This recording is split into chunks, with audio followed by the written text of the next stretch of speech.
그래서 저는 부정적인 거를 시청자들한테 전달해 주는 것보다는 부정적인 걸 전달하지만 유쾌함으로 털고 사람으로서 이겨낼 수 있다는 걸 많이 보여주고 싶은 컨텐츠를 만들었던 거예요, 사실은. 그래서 여러분들이 보실 때 공포 컨텐츠를 해야 되지만 너무 부정적인 거를 전달해 주지 않기 위해서 많이 노력하고 있다는 거 여러분들이 좀 알아주셨으면 좋겠습니다.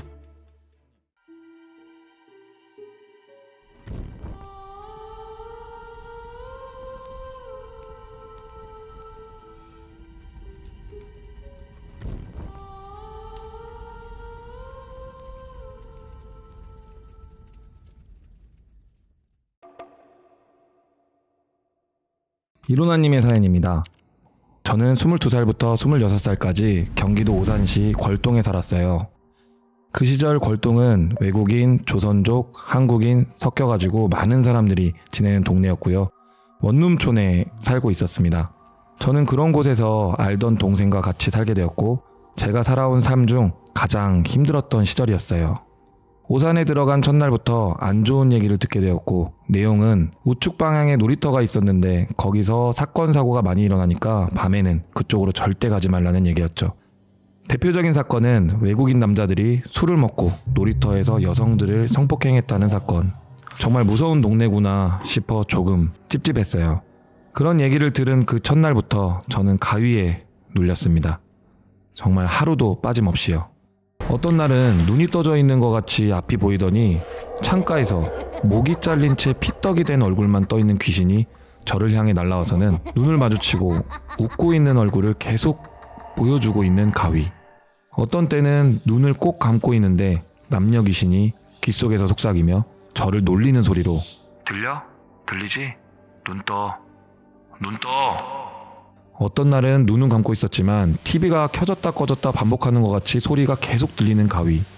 또 어떤 날은 현관문 센서가 미친 듯이 켜지고 꺼지는 것 같이 눈 감고 있지만 눈 감은 상태에서 밝은 빛이 켜졌다가 어두워졌다가 반복하는 가위.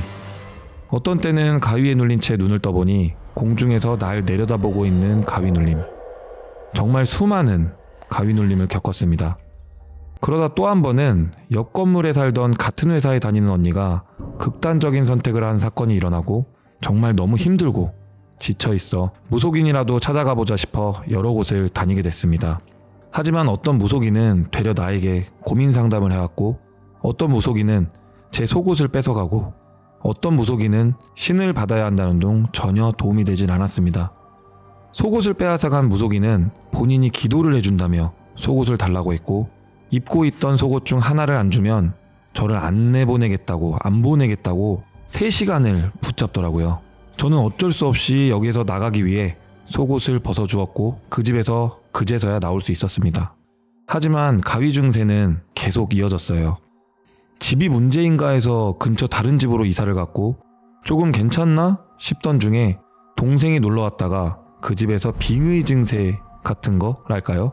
헛것을 보는 증상이 나타났고 나중에 듣기로는 귀에서는 이상한 소리가 났고 바닥에 엄청 많은 벌레들이 집으로 기어왔다. 결정적인 증상은 언니 입이 귀까지 찢어져 있고 자신을 보며 웃고 있었다고 하더라고요. 정신 차려, 너 왜 그래? 증상은 갈수록 심해져 동생은 밤에도 맨발로 동네를 돌아다닐 지경까지 되어버렸고 결국 정신병원에 입원까지 하게 되었습니다. 많이 좋아졌다 생각해서 2년 만에 퇴원을 할 수 있었고요. 다행히 지금은 잘 지내고 있습니다. 이 사건 후엔 또다시 가위에 눌리기 시작했고 1년을 버티고 버티다 또다시 이사를 갔습니다. 걸동에서의 마지막 집이었던 곳은 이사간 지 일주일도 안 되어서 사건이 터졌습니다. 퇴근 후 집 열쇠를 꽂고 돌리는데 열쇠가 계속 돌아갔고 문을 열어보니 문이 그냥 열리더라고요. 열어보니 집안은 엉망이었고 도둑이 들었습니다.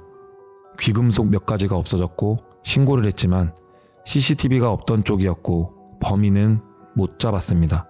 정말 너무 무서웠습니다. 저는 의지할 곳도 물어볼 사람도 없어 또다시 어느 무속인을 찾아갔고 무속인은 저에게 이사를 멀리 가라고 했습니다. 그러면 괜찮아질 거라고 했어요. 저는 고민 끝에 오래 다닌 회사를 그만두고 부산으로 내려갔습니다. 그런데 정말 신기하게도 감쪽같이 가위가 없어지더라고요. 지금은 정말 피곤하거나 컨디션이 안 좋을 땐 한 번씩 가위에 눌리곤 하지만 아주 잘 지내고 있습니다. 윤시원님이 가끔 얘기하셨던 나에게 안 맞는 터가 있다. 저에게 오산시 걸동이라는 곳이 그런 곳이었습니다.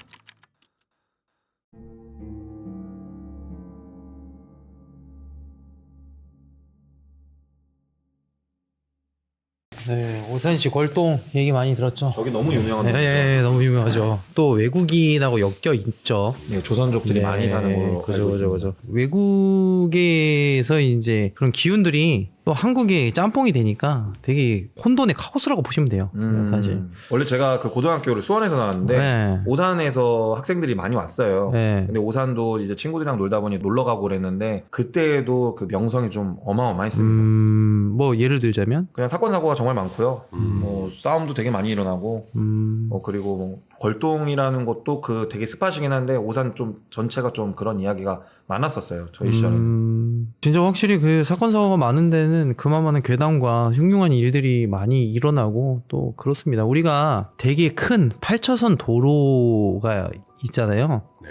근데 또 여기 건물들이 이렇게 막 있어요. 불빛도 되게 파네요. 가로등 때문에. 근데 여기 이제 아파트 뒤편에는 막 이제 골목길이 있어요. 조그마한 골목길.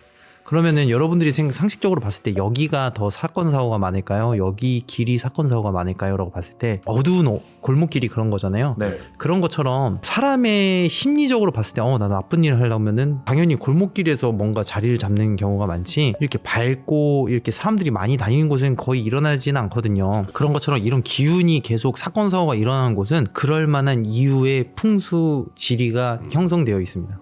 환경. 예, 환경. 풍수지리. 네. 그래서 제가 항상 말씀드린 게 풍수지리는 우리나라에서 어쩔 수 없이 사람이 살아가는 데 있어서 영향을 받을 수밖에 없다라고 하는 게, 이런 어둠컴컴하고 사건 사고가 많게끔 되어 있는 이런 환경 자체가 계속 그런 사건 사고를 불러일으키는 거예요. 왜냐하면 사람은 다 똑같은 생각을 한 번 정도는 하기 때문에. 와, 터가 안 좋은 겁니까? 아니면 진짜 사람과 안 맞는 거예요? 제가 항상 얘기하죠. 똥통에서 우리가 살고 있습니다. 그러면 우리는 아무리 깨끗이 살아도 똥은 묻으면서 살 수밖에 없어요. 그래서 이 터라는 거는 사실상 나한테 안 맞는 것도 있지만 이 환경이 가장 중요해요. 환경. 예. 근데 우리가 사실상 이 똥통에서 아무리 날고 기어봐야 진짜 똥이 묻는 똥 같은 인생을 살 수밖에 없는 게, 환경이 그런데 어떡해요. 그죠. 그러면 내가 똥 묻는 게 싫으면 어떻게 해요? 이 환경에서 벗어나서 똥이 안 묻는 곳에 가야 되잖아요. 그죠. 인간관계도 똑같아요. 여러분들 잘 들어보세요. 부정적인 애들밖에 없는 곳에서 나는 긍정적인 사람인데 다여섯 명이 다 부정적인 애들이야. 만나서 얘기해봐야 다 부정적인 얘기야. 야, 이거 해보자. 뭘 돼. 근데 다섯 명이 막 몰아가. 그럼 나도 부정적인 사람이 될 수밖에 없어요. 내가 긍정적인 사람으로서 더 도전적인 일을 하기 위해서는 깨우쳐야 되고, 여기서 벗어나서 긍정적인 사람들 옆에 있어야 됩니다. 그래서 환경도 중요하고 내 옆에 주위에서 있는 사람들이 가장 중요해요. 저는 그래서 맹모 삼천지교를 굉장히 선호한다라고 얘기했던 게 뭐냐면은, 아이들이 시장에서 크면은 시장에서 장사하는 법을 배워요. 예. 공부하는 친구들 옆에 있으면은 공부하는 걸 또 배워요. 긍정적인 사람들 주변에 있으면 긍정적인 기본 베이스가 돼 있어요. 그거를 우리는 환경이라고 하잖아요. 네. 정말 이 환경은 우리 인간에게 굉장히 중요한 요소라고 저는 생각을 합니다.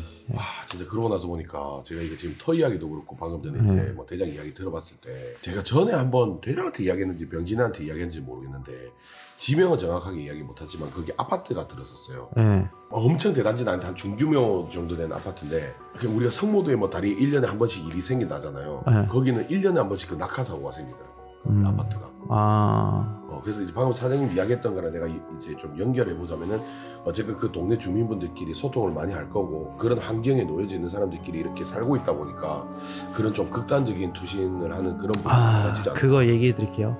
여러분들도 잘 아셔야 되는 게, 인디언 부족은요, 네. 말을 더듬는다 라는 단어가 없대요. 그러다 보니까 인디언 족들은요, 말을 더듬는 애가 없대요. 한 명도. 그러니까 우리가 거기서 누군가 떨어졌대, 이 말을 왜 하는 거냐면은, 사람은 알게 모르게 학습을 해요. 그 아는 것만큼만 해요. 그러니까 한번 그런 사고가 일어나면 누군가 부정적인 생각이 들었을 때 그걸 학습했기 때문에 다시 떨어져요. 또 누군가도 여기서 두 번의 낙하사고가 있었대 라고 하면은 또 어떠한 이유에 의해서 본인도 또 낙하하고 있다는 거를 인지를 해야 돼요. 그러니까 사람은 딱 거기 아는 데까지만 행동하고 아는 것까지만 합니다. 그렇기 때문에 학습이라는 게 가장 중요한 건데, 그 터는 이미 학습이 된 거죠, 사람들이. 3번만 연속되더라도 이건 우연이 아닌 여기 터가 지금 잘못 돌아가고 있다. 그런 것이구나. 불안감에 떠는 거죠. 그래서 우리가 한번 이제 어느 산에서 여기서는 100명 이상이 목매들어 죽었던 나무야. 이거는 살나무라고 해. 라고 하고 이제 설명을 들었어요. 그리고 나서 집에 가. 그냥 뭐 그런 거 생각 안 하고 편하게 지내다가 뭔가 내가 너무 힘들어. 딱 생각나는 거야. 그 나무가. 이게 학습의 효과거든요.